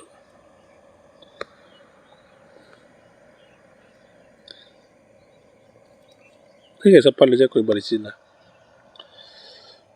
बालू घर्षण और बर्फ घर्षण अंतर। देखिए बालू घर्षण क्या होता है और बर्फ घर्षण क्या होता है। बालू का सरफेस होता है बहुत खुरदुरा होता है ना, लेकिन उसी तुलना में बर्फ घर्षण, बर्फ में जो होता है बहुत चिकना होता है। तब बर्फ में फ्रिक्शन क्या होगा, बहुत ही कम, और बालू में ज़्यादा होगी। ठीक है, तो बालू में फ्रिक्शन ज़्यादा होती है और बर्फ में चिकना सरफेस, बर्फ में फ्रिक्शन कम होता है। बाकी इसमें देख लीजिएगा, और कुछ है नहीं। अब देखिए कुछ ऑब्जेक्टिव क्वेश्चन बनाते हैं हम लोग, जिससे हम लोग का कंसेप्ट क्लियर होगा। ठीक है, पहला, एक बॉक्स जिसका वजन 100 न्यूटन है, एक तरफ सतह पर रखा हुआ, एक रफ सतह, रफ मतलब खुदरा जगह पे। ठीक है, चलिए क्वेश्चन देखते हैं। एक बॉक्स जिसका वजन 100 न्यूटन है, एक रफ सरफेस पर रखा है। ठीक है, अगर इसका म्यू 0.4 है, का घर्षण बल जाए, कुछ नहीं करना, F बराबर म्यू इंटू एन। म्यू का वैल्यू 0.4 है और एन का वैल्यू, एन बराबर क्या हम लोग जानते हैं, एन बराबर एन जी है ना। ये क्या वेट है ना, ये वेट है, जिसको हिंदी में क्या बोलते हैं, वजन। ठीक है, तो ये एन क्या वजन के बराबर हो जाएगा, तो इसका वजन कितना 100, तो क्या हो जाएगा 40 न्यूटन। ठीक है, चलिए नेक्स्ट क्वेश्चन। एक कार का वजन 1200 न्यूटन है, यदि इसकी टायर और सड़क के बीच का म्यू इतना है तो अधिकतम घर्षण बल कितना है। बस फॉर्मूला पुट कर दिया, आंसर निकल गया। 3 नंबर, 30 न्यूटन का बल घिस लगाया जाता है, वह खिसक नहीं पाती है, तो सतह पर लागू स्थैतिक घर्षण बल ज्ञात कीजिए। अब देखिए इसका कंडीशन देखते हैं। ये कुछ भी मास होगा, हम इस पे 30 न्यूटन लगा दिए, इस पर फ्रिक्शन फोर्स कितना लगेगा, एक कंडीशन याद कीजिए, जिसमें मैंने बताया था कि जब स्टैटिक हो, ये मूव नहीं कर रहा, इसका भी क्या 0।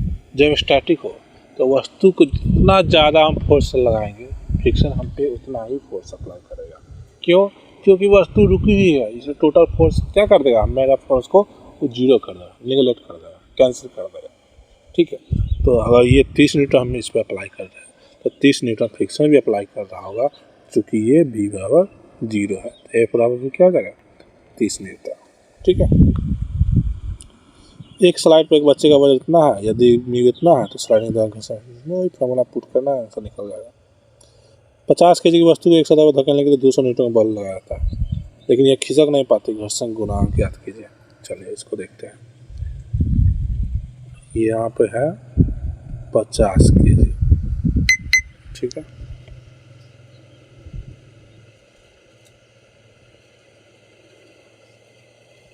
है ना, तो इसके नीचे ग्रेविटेशनल फोर्स कितना लगेगा, mg है ना, और क्या बोल रहा, तो mg कितना लगेगा बताइए, 50 गुने 9.8। ठीक है, ये ना लगेगा, तो यहाँ पर ऊपर में नॉर्मल। ठीक है, फ्रिक्शन, इस पर हम फोर्स अप्लाई करें कितना, धकेलेंगे 200 न्यूटन, तो इस पर फोर्स 200 न्यूटन।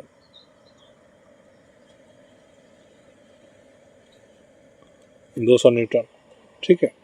तो फ्रिक्शन भी खिसक नहीं पा रहे, देखिए अभी भी भी क्या है, 0 है। तो चूंकि हम 200 न्यूटन लगा रहे लेकिन फिर भी 0, यानी फिर भी वस्तु नहीं जा रही है, तो फ्रिक्शन भी हमारा 200 न्यूटन ही होगा, ठीक है। ध्यान रखना ये कंडीशन है। तो फ्रिक्शन फॉर्मूला अप्लाई करेंगे तो क्या हो जाएगा, फ्रिक्शन बराबर न्यू इंटू एन, है ना। तो फ्रिक्शन हमारा 200 न्यूटन दिया हुआ है, तो 200 न्यू का वैल्यू तो क्या होगा, फ्रिक्शन 200, म्यू तो निकालना, वैल्यू निकालना तो म्यू रहना देगा। एन का वैल्यू, एन बराबर किसका हो जाएगा, एम जी के बराबर। एम जी में इतना है, इसका गुना कीजिए, कितना हो जाएगा, 65 4 0 से 0 4 49 49 के बराबर, है ना, गुने 49,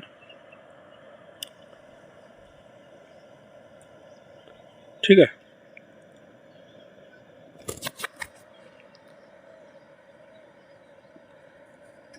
सही है ना, एम 50 kg, ठीक, और गुने जी 9.8, तो हो जाएगा हमारा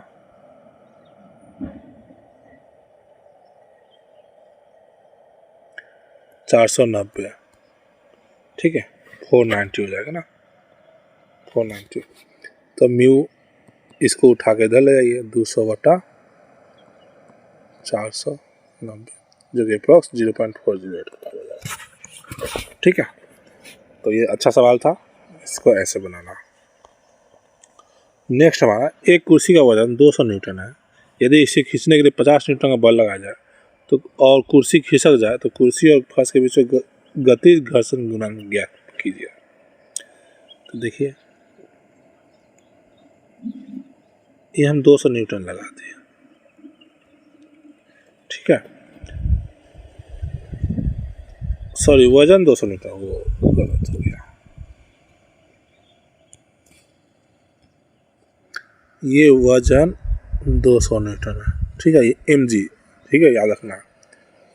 और ये इसे खींचने के लिए 50 न्यूटन का बल लगाया जाए और कुर्सी खिसक जाए, ठीक है, तो इसे हम ऐसे खींच रहे हैं इधर की 50 न्यूटन, तो कुर्सी और फर्श के बीच गति घर्षण गुणांक ज्ञात कीजिए। तो एफ बराबर क्या हो जाएगा, म्यू इंटू एन, एफ दिया हुआ फ्रिक्शन 50, सॉरी फ्रिक्शन, हाँ 50 न्यूटन से हम इधर कर रहे हैं, तो इधर कितना लग जाएगा, 50 न्यूटन, ठीक है। इतना काइनेटिक में भी क्या होता है, जितना हम फोर्स लगाएंगे उतना भी उधर भी फोर्स लग जाएगा, तो ये 50 न्यूटन। म्यू नहीं पता है, एन का वैल्यू 200, तो म्यू कितना हो जाएगा, 50/200 हमारा आंसर, ठीक है।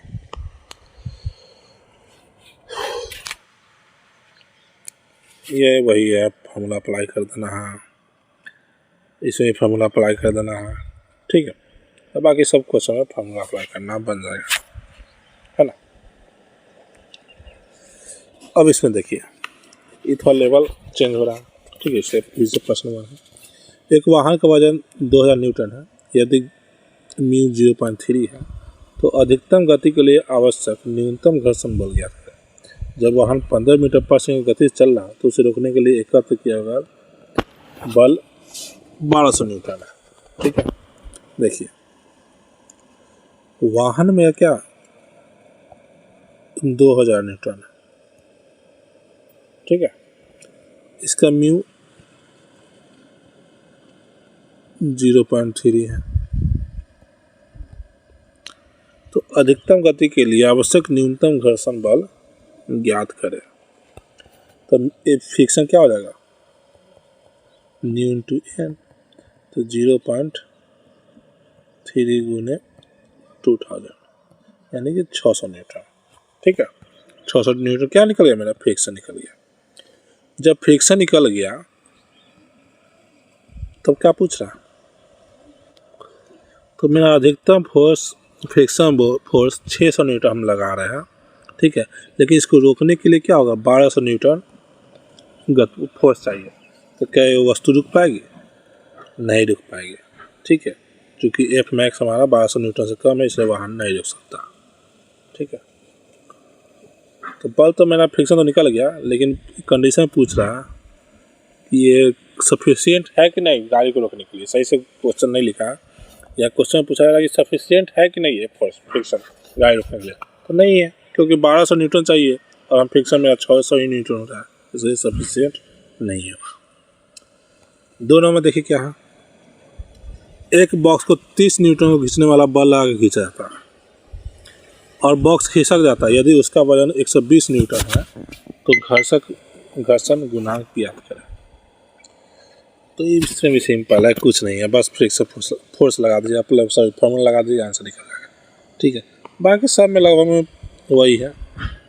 ठीक है, हाँ, इस सवाल को देखते हैं, इस थोड़ा सा अलग टाइप का। देखिए, एक 25 kg का बॉक्स रफ सतह पर रखा हुआ है। ठीक है, इसे खींचने के लिए 80 न्यूटन का बल लगाया जाता है और वो खिसक जाता है। स्थैतिक घर्षण गुणांक और गतिज घर्षण गुणांक का अनुपात ज्ञात कीजिए। यदि गतिज घर्षण बल 60 न्यूटन, कुछ नहीं ना, एफ एस बराबर म्यू एस एन, ये स्टैटिक का हो गया, और काइनेटिक के लिए एफ के बराबर म्यू के एन। ठीक है, तो क्या पूछ रहा है, घर्षण गुणांक, स्टैटिक घर्षण गुणांक और गतिज घर्षण गुणांक का अनुपात। तो पहले स्टैटिक है तो पहले ऊपर में स्टैटिक रखेंगे। ठीक है, तो ये दोनों को हम डिवाइड कर देते हैं, एफ के बराबर म्यू के ए। ठीक है, इसको नीचे वाला मिटा देता है। ठीक है, तो इसको सॉल्व करेंगे तो क्या होगा, एफ के equal to mu S N बटा म्यू के एन। ठीक है, एन से एन तो कट जाएगा तो बचेगा ये। तो यही तो मैं पूछ रहा ना, म्यू एस बाई म्यू के क्या होता है, तो एफ एस बाई एफ के यानी static friction divided by kinetic friction. तो देखिए क्या होगा, के लिए 80 न्यूटन का बल लगाया जाता है तो वो खिसक जाता है ना। तो सोचिए,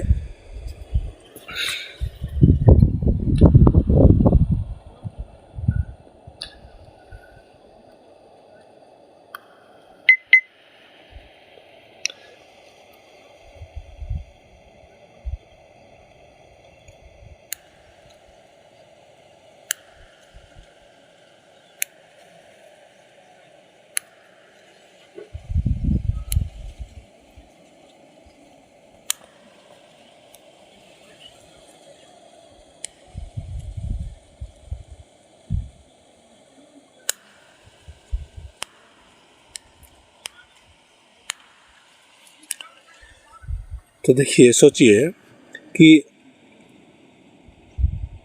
80 न्यूटन का बल पे ये खिसकने लगता है, यानी क्या स्टैटिक ही है। ठीक है, यानी 80 न्यूटन में खिसकना स्टार्ट करता है और गति घर्षण बल यहाँ दिया हुआ है। ठीक है, 60 न्यूटन, यहाँ 80 न्यूटन का बल लगाएंगे तो खिसकना स्टार्ट कर देगा, और ये गतिज फ्रिक्शन दिया हुआ है। देखिए ना, ये गतिज वाला कम है और स्टैटिक ज़्यादा है ना। तो एफ एस क्या हो जाएगा मेरा 80, और यहाँ एफ के क्या हो जाएगा 60। तो इसका जो रेशियो आएगा वही हमारा आंसर हो जाएगा।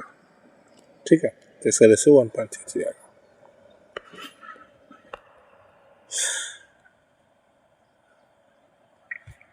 नेक्स्ट देखिए, ये सवाल थोड़ा अच्छा लग रहा है। देखिए, एक बॉल का वजन 300 न्यूटन है और इसे एक रफ सरफेस पर फेंका जाता है। यदि बॉल की गति 10 मीटर पर सेकेंड है और घर्षण गुणांक कितना है, तो बॉल को रुकने में कितना समय लगेगा।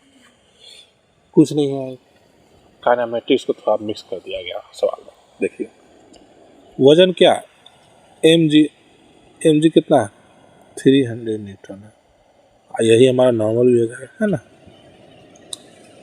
एक रफ सरफेस पे फेंका जाता है। ठीक है, म्यू भी दिया हुआ है, तो फ्रिक्शन निकाल लेते हैं। इसको पहले से हम थोड़ा सा फिगर बनाते हैं। बॉल मेरा क्या ऐसा बॉल होगा, तो हम इस पे एक इसका 300 न्यूटन ऐसे लगेगा। ठीक है, और इसकी गति ऐसे होगी 10 मीटर पर सेकेंड। ठीक है, और फ्रिक्शन किधर लगे, इधर की ओर लगे, ठीक है। इसको रोकने की कोशिश करेगा तो ये कितना देर में ये रुकेगा, तो देखिए एफ बराबर क्या हो जाएगा, म्यू एन, म्यू का वैल्यू 0.4 गुने 300 है ना, कितना रहेगा बताइए, 120 न्यूटन। यानी फ्रिक्शन इसका ऑपोजिट में कितना लगा रहा है, 120 न्यूटन लग रहा है, ठीक है। तो फ्रिक्शन 120 न्यूटन लग रहा है, तो इससे हम क्या करेंगे, एक्सेलरेशन निकाल लेंगे, त्वरण, त्वरण इस पर कितना लगा होगा, त्वरण कौन सा, मंदन वाला त्वरण इस पर लगेगा, यानी मंदन इसको रोकने का काम करेगा। तो एफ बराबर हम चूँकि जानते हैं, फोर्स का फॉर्मूला याद कीजिए, एफ बराबर एम में पता है ना, तो एफ है 120 न्यूटन, ये भी तो फ्रिक्शन में तो फोर्स ही है ना, तो इसको तो उसमें भी एम में तो लगेगा ही लगेगा, तो एम में 120 न्यूटन, एम का वैल्यू इससे निकाल लीजिए ना, 300, हम जी का वैल्यू 10 मांग चल रहे हैं, ठीक है। क्या एम जी 300 न्यूटन है ना, तो जी एम बराबर क्या हो जाएगा, 300 बटा में जी, और जी का वैल्यू 10 मान लीजिए, 300 बटा 10 यानी कि 30 kg, ठीक है। जी का वैल्यू, एम का वैल्यू 30 kg, तो यहाँ आ जाएगा 30 और ए ऐसे, तो ए हो जाएगा 120 बटा 30 यानी कि 4, यानी ए बराबर 4 मीटर पर सेकेंड स्क्वायर। अब ए हमको पता है, यू पता है 10 मीटर पर सेकेंड, भी क्या होना चाहिए बताइए, सोचिए भी कितना हो जाएगा बताइए, यू हमारा है 10, ए हमारा -4 लिखेंगे, यहाँ -4 क्यों, क्योंकि एक्सेलेरेशन ये बढ़ा नहीं रहा, ये घटा रहा है, फ्रिक्शन क्या कर रहा है, उसको घटा रोकने की कोशिश कर रहा है, यानी ए माइनस हो जाएगा, ठीक है। और भी क्या होगा, चूंकि हमको रोकना है इसलिए भी लेंगे 0। तो टाइम निकालने के लिए क्या करेंगे, भी बराबर यू प्लस ए टी, ये फॉर्मूला अप्लाई करेंगे, यू हमारा 10 प्लस ए की जगह पर -4 और टी भी की जगह पर 0, तो ये क्या हो जाएगा, 0 बराबर 10 -40, तो टाइम बराबर क्या हो जाएगा, ये 40 इधर चला जाएगा, 10 बटा 4, ठीक है। ये सेकेंड, ये है हमारा आंसर हो जाएगा, ठीक है। चलो, तो अब बाकी आप सारा सवाल बना सकते हैं हम लोग, कोई ऐसी दिक्कत नहीं है, सबका सॉल्यूशन इसमें दिया हुआ है, ठीक है। इसमें जो सॉल्यूशन दिया हुआ है उस पर ज़्यादा मत जाइएगा, कोशिश कीजिएगा आप खुद से बनाने का, ठीक है। ये सॉल्यूशन रेफरेंस के लिए आप जगह रखिए, ठीक है। ये सॉल्यूशन इसमें दिया हुआ है, सिंपल वे में बना के निकाल दिया है, ठीक है, लेकिन आपको खुद से बनाना है, इसलिए अपना सॉल्यूशन खुद बनाइएगा, ठीक है। ये रेफरेंस के तौर पर इसका यूज़ कीजिए। तो चलिए दोस्तों, इसी के साथ आज का फ्रिक्शन हमारा ख़त्म हुआ। फ्रिक्शन में मैंने बहुत डेप्थ में, बहुत क्या मतलब, जो general as a general competition जितना ज़रूरत है ना, मैंने सब आपको बता दिया, ठीक है। इससे अब बाहर हमको नहीं लगता कुछ पूछेगा, ठीक है। बस इसका हर एक टर्म याद रखना है, और हर एक कंसेप्ट इसे कैसे लग रहा है, क्या कैसे काम कर रहा है, ये सब याद रखना है, ठीक है। तो आपका फ्रिक्शन कोई भी क्वेश्चन नहीं छूटेगा, और इस सब को प्रैक्टिस कर लीजिएगा, प्रैक्टिकल का ये क्वेश्चन का, तो आपको न्यूमेरिकल भी अगर पूछ देगा तो आप आसानी से बना पाइएगा, ठीक है। तो चलिए, इसी के साथ आज का लेक्चर ख़त्म करते हैं, बाय बाय, फिर अगले लेक्चर में मिलेंगे। अगले लेक्चर में हम लोग देखते हैं क्या स्टार्ट करते हैं, ठीक है, चलिए।